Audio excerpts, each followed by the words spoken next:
خب خدا رو شکر عزیزان برای این لحظه. مجددا خدمت تک تک شما عزیزانی که اینجا هستید در کلیسای پادشاه ابدی آنکارا سلام و خوش آمد میگم. خوش آمدید. و همونطور که از دیزاینمون مشخص هست هممون اینجا هستیم تا به پیشواز بهار بریم، به پیشواز سال نو بریم. خدا رو شکر برای خدایی که این گونه همه چیز رو با هم برای ما میچینه، برای شادی دل ما. مطمئن باشید که حتی بودن ما هم اینجا لطف اوست. خدا رو شکر عزیزان. میخوام با هم دعا کنیم و وارد برکت کلام امروز بشیم. خداوند شکرت میکنیم عیسی مسیح، مرسی که تو ما رو برکت میدی. ای خداوندی که در تمام ساعتها، لحظه ها و روزهای سالی که در حال تمام شدن هست با ما بودی، هستی و خواهی بود. ای خداوند شکرت میکنیم که تو رفیق همیشه همراه ما هستی. شکرت میکنیم ای خداوند که هر جایی که افتادیم تو دستای ما رو گرفتی، هر جایی که ترسیدیم تو قوت ما شدی و هر جایی که خداوندا کم آوردیم، خالی شدیم، تو ما رو پر کردی از حضور خودت، از مهربانی خودت. مرسی خداوندا. اینجا هستیم تا از کلام تو برکت بگیریم. اینجا هستیم ای خداوند تا پر بشیم از حضور مهربان تو. باشه که حکمت آسمانی خودت رو بر ما بریزی ای خداوند و ما رو پر بسازی از هر آن چیزی که در اراده توست، از کلام پر برکتت. آمین. خب با توجه به این که من همونجور که همتون میدونید شیرازی هستم، میخوام موعظه امروز رو، جلسه امروز رو با یک بیت از غزلیات حافظ شروع کنیم. خیلی ربط داره به جلسه امروز، به چیدمانمون و به اتفاقاتی که در پیش رو هست. یکی از غزل‌های بسیار بسیار زیبای حافظ که من خیلی هم اتفاقا دوستش دارم اینطور میگه: ز کوی یار می آید نسیم باد نوروزی، از این باد ار مدد خواهی چراغ دل برافروزی. چو گل گر خرده ای داری خدا را صرف عشرت کن، که قارون را ضررها داد سودای زراندوزی. خدا رو شکر برای خدایی که خودش چراغ دل من و شما رو می افروزه. خدا رو شکر برای خدایی که نوروز، بهار و 4 فصل رو آفریده. خدا رو شکر برای خدایی که همیشه در مسیرهای زندگی پا به پای ما اومده، فصلها رو با ما طی کرده. شاید ما ندیدیم، شاید ما احساسش نکردیم، ولی اون بوده عزیزان و هیچ چیزی نمیتونه حضور اون رو در زندگی های ما حذف کنه، نادیده بگیره و یا انکار کنه. خدا رو شکر برای این خداوند. میخوام که بریم سراغ برکت کلام امروز و سعی میکنم و بهتون قول میدم که موعظه امروز رو زیاد طولانیش نکنم که شما عزیزان به بقیه مراسم برسید. موضوعی که برای امروز آماده کردم با هدایت روح القدس عنوانش هست سال نیکو، حال نیکو. امیدوارم که واقعا سالی که در پیش روی ما هست سال نیکویی باشه. البته که بستگی داره که نیکویی رو در چی ببینیم. آیا ما نیکویی رو در ثروت‌ها می‌بینیم؟ آیا ما نیکویی رو در اتفاقاتی که توی زندگیمون میفته می‌بینیم؟ یا اینکه نیکویی رو در خداوند می‌بینیم، در نیکویی‌های خداوند که شامل حال زندگی ما میشه و حال ما با این خدای نیکو همیشه نیکو خواهد بود.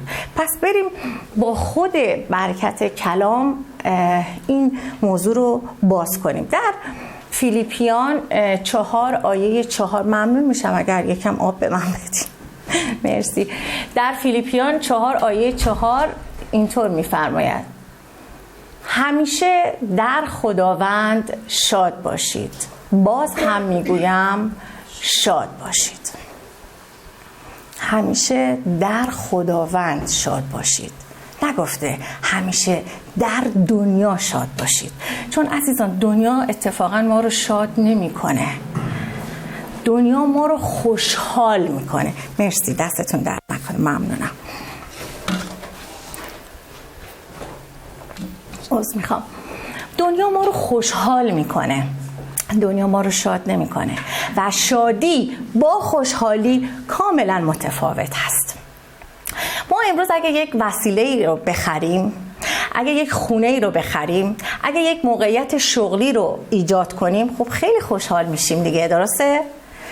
و این تا زمانی هست که اون موقعیت، اون شغل، اون ثروت موجود باشه و حتی تا یه مدت زمان خیلی کوتاهی برامون جذابه، بعد دیگه برامون عادی میشه و اگر از دستش بدیم اون خوشحالی هم تموم میشه. پس متوجه شدیم که خوشحالی با شادی فرق داره. اما شادی چیه؟ شاد باشید، شاد باشید، در خداوند شاد باشید. این باید برای امسال ما باشه عزیزان. امسال در خداوند شاد باشیم. چطور شاد باشیم؟ کسی که دلش رو به خدا میبنده، کسی که تحت هر شرایطی، در هر دردی، در هر رنجی، در هر سختی و فشاری به خداوند تکیه میکنه، اعتماد میکنه، هر اتفاقی که بیفته شاد هست. میدونید چرا؟ چون میدونه کسی پشتوانه اون هست، کسی هوای اون رو داره که اصلا مهم نیست در چه گردبادیه، در چه طوفانیه، در چه شرایطیه، میدونه که عبورش میده. همه فرزندان ما از ما به عنوان پدران و مادران مطمئن هستن. فکر نمی کنم بچه های ما دغدغه های ما رو داشته باشن، چون میدونن به ما اعتماد دارن که ما هرگز نمیگذاریم تحت هر شرایطی که باشیم، نمیگذاریم به اونا بد بگذره، نمیگذاریم گرسنه بمونن، نمیگذاریم تشنه بمونن، نمیگذاریم دردمند بمونن. پس چقدر خوبه که ما هم بتونیم اینطور به خداوند خودمون اعتماد کنیم. درسته؟ پس اگر به خدا اعتماد میکنیم و اگر این خدا و شخصیتش رو میشناسیم، میتونیم همیشه در این خدا شاد باشیم. رساله فیلیپیان عزیزان، همیشه براتون گفتم، مطمئنم یادتون هست چه زمانی نوشته شد. پولس این آیات رو، این رساله رو به فیلیپیان کی نوشت؟ وقتی در قل و زنجیر بود، وقتی در زندان بود، وقتی هر لحظه انتظار این رو میکشید که بکشنش، تمام بشه بره.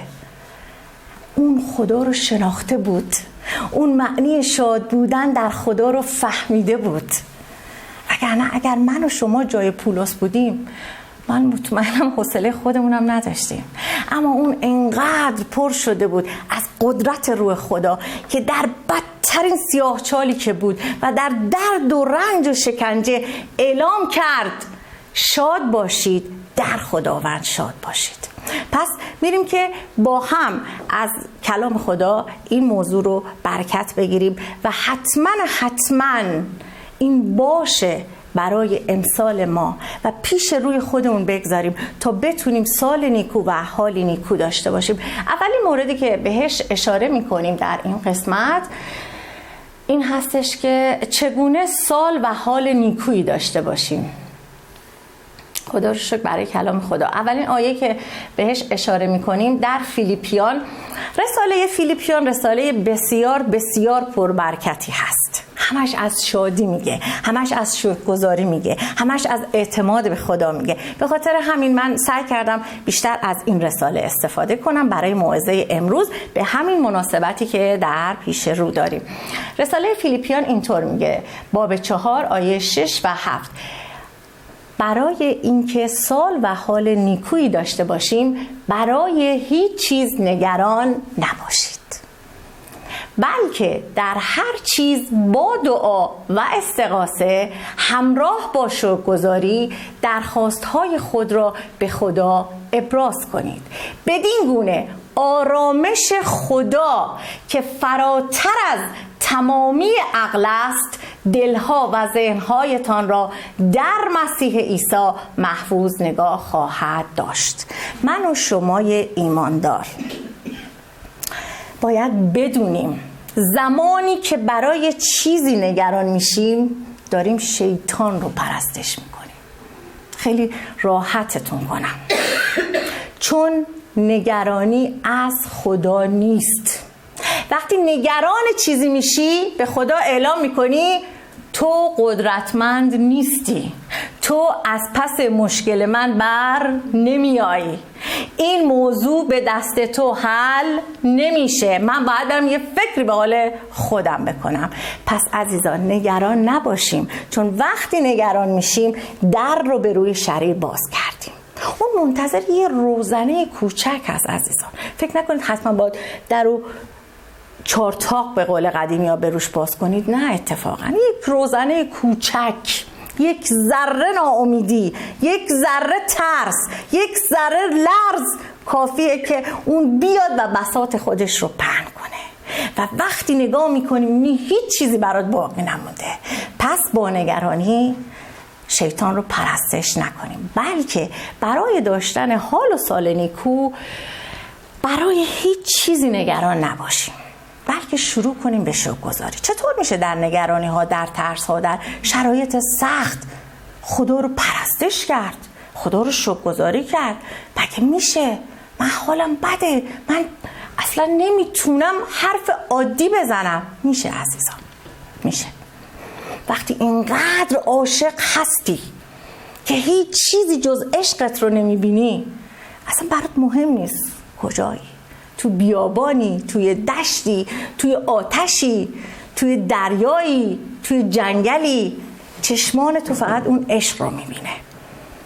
اگر یاد بگیرید عاشق حقیقی باشید، اگر یاد بگیرید عشق خدا رو درست و حسابی درک بکنید، اگر به جلال خدا فکر کنید، اگر به قدرت و عظمتش فکر کنید، همیشه حالتون خوبه و همیشه سالتون نیکو هست، همه سالهای عمرتون، و همیشه میتونید با دعا و استغاثه و شکرگزاری به حضور خدا برید و نگرانی هاتون رو به اون بدید.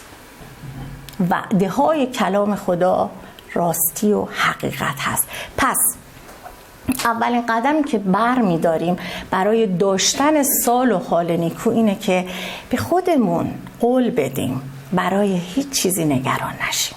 ما انسانیم، اشتباه میکنیم، دوباره درگیرش میشیم، میافتیم در سختی، در فشار، و البته خیلی هم به افکار ما حمله میکنن. هستن عزیزانی که در اطراف ما هستن و همیشه سعی میکنن دل ما رو خالی کنن. اما به خودمون قول بدیم امسال قرار حال من و سال من نیکو باشه. پس طبق این آیه میخوام زندگی کنم، برای هیچ چیزی نگران نمیشم، بلکه با دعا و استغاثه به حضور خدا میرم. بعدش چه اتفاقی میفته؟ آرامش خدا که فراتر از عقل من و شما هست تمام وجود ما و زندگی ما رو پر میکنه. آمین. دومین موردی که بهش اشاره میکنیم سرود زندگی من در سال جدید.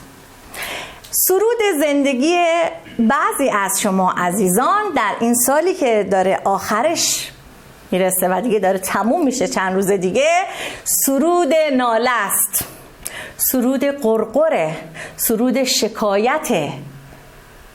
اما میخوایم یک سرود جدید بگذاریم برای امسال هممون، به خصوص عزیزانی که الان خودشون متوجه شدن مخاطب خاص این قسمت هستن. سرود زندگی من در سال جدید، یک سرود جدید میخوایم بیاریم. پس بریم ببینیم کلام خدا چی میگه. در فیلیپیان باب 2 آیه 14 میگه هر کاری را بدون غرغر و مجادله انجام دهید. برای اینکه سرود جدیدی رو دریافت کنید، اول از همه باید غرغر، شکایت، گله، ناشکری و البته مجادله رو از زندگیتون حذف کنید. عزیزان بیاید به خودمون قول بدیم توی سال جدید با هیچ کس بحث نکنیم سر هیچ چیزی. اشکالی نداره. بذارید بعضی وقتا آدما فکر کنن برنده هستن، چه اشکالی داره؟ کلام خدا به شدت تاکید میکنه به من و شما ایماندار، من و شمایی که باید الگو باشیم با رفتارمون، با کردارمون، تاکید میکنه بحث نکن، مجادله نکن. متاسفانه بعضی از عزیزان ما حالا رو حساب غیرتی که برای عیسی خداوند دارن سعی میکنن با دیگران سر اعتقاداتشون مجادله کنن. این خیلی بده، این اشتباهه، این بشارت نیست، این نتیجه خوبی نمیده. عزیزان، آدم ها رو رها کنید. کلام خدا میگه از رفتار شما باید منو بشناسن. اگه ما درست زندگی کنیم، اگه ما قشنگ رفتار کنیم، اگه ما مسیح گونه زندگی کنیم، مسیح گونه محبت کنیم، مسیح گونه رفتار کنیم، باور کنید اصلا نیاز به این موعظه ها هم نیست. رفتار ما مسیح رو معرفی میکنه. البته که باید موعظه کنیم، کلام خدا رو به عزیزان خدا بگیم. منظورم اینه که روش زندگی ما مسیح رو معرفی میکنه. با کسی بر سر اعتقاداتتون بحث نکنید و به اعتقادات دیگران هم احترام بگذارید. این نمونه شایسته شخصیت یک ایماندار هست. ما با کسی بحثی نداریم. ما میتونیم با رفتار و کردارمون الگو باشیم، مسیح رو معرفی کنیم، نه اینکه بحث کنیم.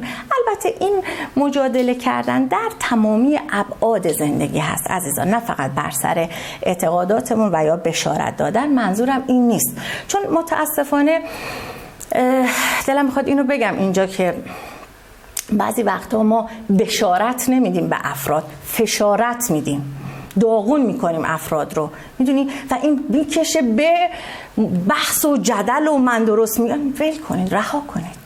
کلام خدا میگه اصلا مجادله نکن، با رفتارت الگو باش. تمام شد و رفت. توی این قسمت اولین اقدامی که میکنیم اینه که از غرغر و شکایت دوری میکنیم. میریم که سرود زیبامون رو داشته باشیم. میخوایم چه سرودی داشته باشیم در سال جدید؟ این هستش.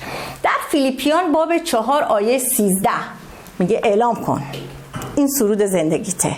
این سرودی هست که هر روز وقتی از خواب بیدار میشی بر زندگیت اعلام کن. قدرت هر چیز را دارم در او که مرا نیرو میبخشد. اگر به قدرت خدا ایمان دارید، اگر ایمان دارید که خداوند پدر آسمانی شماست، اگر ایمان دارید که روح خدا در شما سکونت داره، این سرود جدید سال جدید زندگی شماست. سال جدید این سرود زندگی شماست، نه سرود ناله و شکایت و غرغر و ناشکری. قدرت هر چیز را دارم در او که مرا نیرو میبخشد. نگران نیستم چون میدونم خداوند منو پر میکنه. پس این باشه سرود جدید سال نو پیش رو. آمین. آیه بعدی در مزامیر باب 56 آیه 4 میگه آری بر خداوند توکل خواهم کرد. سومین سرود. بر خداوند توکل خواهم کرد، بر خدایی که کلامش را می ستایم و ترسان نخواهم شد. انسان خاکی به من چه تواند کرد؟ سرود زندگی مریم اطاعت بود، ترس نبود. وقتی فرشته اومد و گفت مریم تو انتخاب شدی که مبارک باشی، تو انتخاب شدی که عیسی از تو متولد بشه، مریم ترس نگرفت، وحشت نگرفت، غر نزد، شکایت نکرد، نگو وای نه نمیشه، من نمیتونم. گفت کنیز خداوندم، هر چیز اون میگه بشه. سرود زندگی مریم توکل و اطاعت بود در ترسهاش. فکر نکنید مریم نترسید، اتفاقا خیلی هم ترسید. به خاطر شرایط اون زمان بسیار بسیار هم وحشت کرد. اما سرود زندگی مریم توکل و اطاعت بود. شما هم به جای اینکه سرود زندگیتون نگرانی هاتون باشه، ترس هاتون باشه، وحشتتون باشه، به جای اینکه در ترس هاتون زندگی کنید، اجازه بدید در اعتماد و توکل به خدا زندگی کنید. وقتی سرود زندگیتون توکل بر خدایی میشه که قابل پرستشه و قدرتمند هست، دیگه از هیچ کسی نمیترسید، تبدیل به یک انسان قدرتمند میشید. پس امسال قرار اعلام قدرت کنیم، قدرتی که خدا به ما میبخشه. چطور؟ وقتی بهش توکل میکنیم. آمین. و قسمت بعدی و آخرین قسمت، سومین مورد، بازنگری روابطم در سال جدید. یک سری چیزها توی زندگی ما متاسفانه باید دور ریخته بشه. یک سری روابطی داریم که بر اثر عادتهای بیجا داریم نگهش می‌داریم، توی رودرواسی هستیم. این خالمه، این خواهرمه، این عممه، این داییمه، این فلان کس منه، این دوستمه، این رفیقمه. عزیزان، همیشه باید در جای قرار بگیریم، در رابطه‌ای قدم بگذاریم که شایسته ما باشه. به عنوان یک انسان، به عنوان یک ایماندار، باید در روابطمون یک بازنگری کنیم. هر رابطه‌ای، هر انسانی، هر دوستی، هر جایی شایسته شخصیت ما نیست. ما نمیتونیم با هر کسی ارتباط برقرار کنیم. ما نمیتونیم در روابطی باشیم که حالمون باهاش بده. دوستانی داریم که متاسفانه ما رو مسخره میکنن. کلام خدا میگه به خاطر من شما رو آزار میدن. عزیزی بود که توی هفته گذشته با من صحبت میکرد از عزیزان کلیسا که خواهرش خیلی اذیتش میکنه، خیلی رو مخشه. چرا مسیحی شدی؟ تو نباید مسیحی بشی. البته که من به این عزیز گفتم خدا رو شکر برای کلام خدا که داره تو زندگی تو آشکار میشه و داری به خاطر خداوند آزار میبینی. اما عزیزان، به نظر شما این رابطه سالمی هست و این عزیز باید این بار اضافی رو برداره به عنوان اینکه این خواهرمه؟ اصلا همچین چیزی نیست. صحبت میکنیم، اگر به این نتیجه رسیدیم که میتونیم کنار هم در صلح و سلامت زندگی کنیم و اتفاقاً به اعتقادات هم احترام بگذاریم، خب ادامه میدیم. اگه نه، روح القدس درونمون رو محزون نکنیم. چون خواهرمه، چون برادرمه، چون عممه، اشکال نداره، حالا بذار حال منو بد کنه. نه عزیزان، شما باید حالتون خوب باشه، شما باید در شادی باشید، چون روح القدس در درون شماست و روح القدس محزون میشه با شما و روح القدس خوشحال میشه با خوشحالی شما. پس بازنگری میکنیم در روابطمون، ببینیم چه روابطی سمی هست، ببینیم چه انسانهایی حال ما رو بد میکنن، ببینیم چه بارهای اضافی هست بر نداریم. قرار در سال جدید ما در نیکویی خدا یک حال نیکو داشته باشیم. پس ببینید چه چیزهایی رو باید دور بریزید و چه کسایی رو باید حذف کنید و به جاش اتفاقا روابط جدیدی که باعث برکتتون باشه رو به زندگیتون اضافه کنید. اولین آیه که بهش مراجعه میکنیم در عبرانیان باب 12 آیه 14 و 15 است. میگه سخت بکوشید که با همه مردم، نگفته فقط ایماندارها، همه مردم، در صلح و صفا به سر برید و مقدس باشید، زیرا بدون قدوسیت هیچ کس خداوند را نخواهد دید. همه مردم باید ما ایمانداران رو آدم‌های صلحجو با محبت و البته قابل اعتماد بدونن. ما باید الگو باشیم عزیزان. پس ما حق نداریم با هیچ کس در دشمنی، در کینه، در نفرت و در عداوت باشیم. کلام خدا میگه خشم بگیرید اما در خشم نمانید. مگذارید خشم شما به گناه منجر بشه. چطور؟ وقتی که ما با همدیگه مشکل داریم، آره حتما از دست هم عصبانی میشیم، ناراحت میشیم، ولی نباید ادامهش بدیم.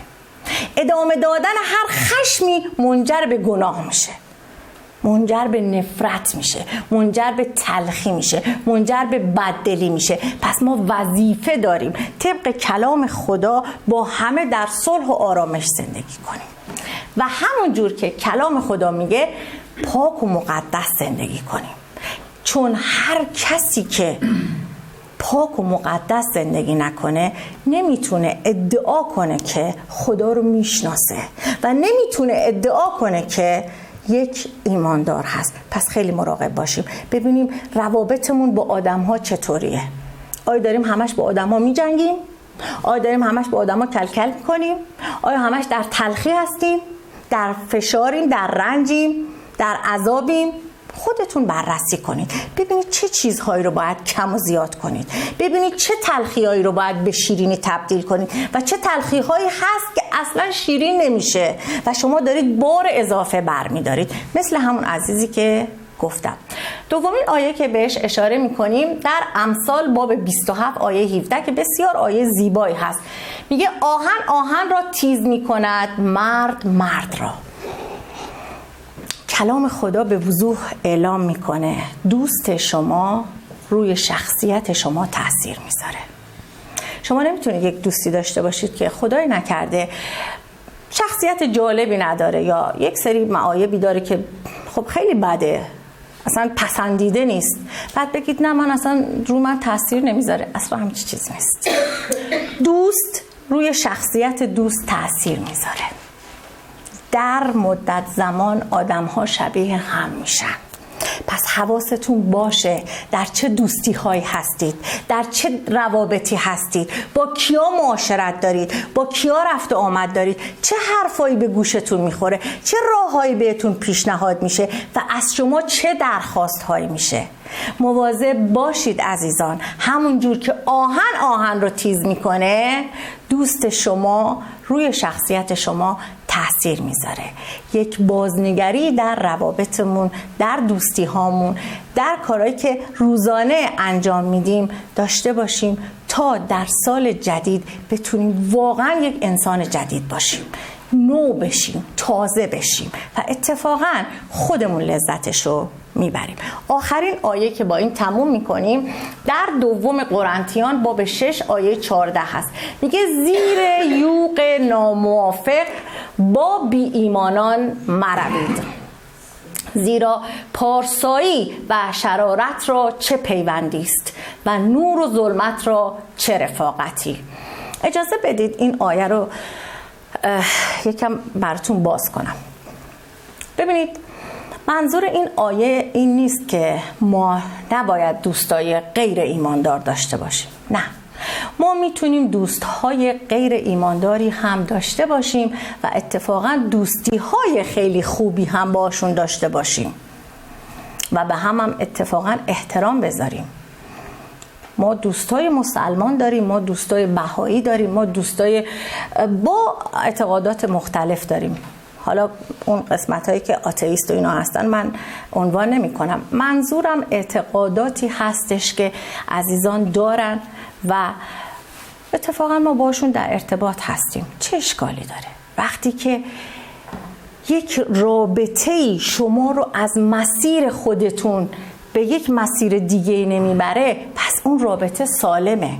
من دوستی دارم اتفاقا عزیزان که مسلمان هم هست، هنوزم قلبش رو به خداوند نداده، ولی بارها و بارها و بارها از استوری هایی که من میذارم برکت گرفته، هنوزم قلبش رو نداده. ما نمیتونیم کسی رو ایماندار کنیم. اون هدایت روح خداست، همونجور که من و شما رو خدا خودش خواست و برگزید. پس منظورمون این نیست که ما نمیتونیم دوستای غیر ایماندار داشته باشیم. نه، آیه کلام میگه یک ایماندار نمیتونه با غیر ایماندار ازدواج کنه،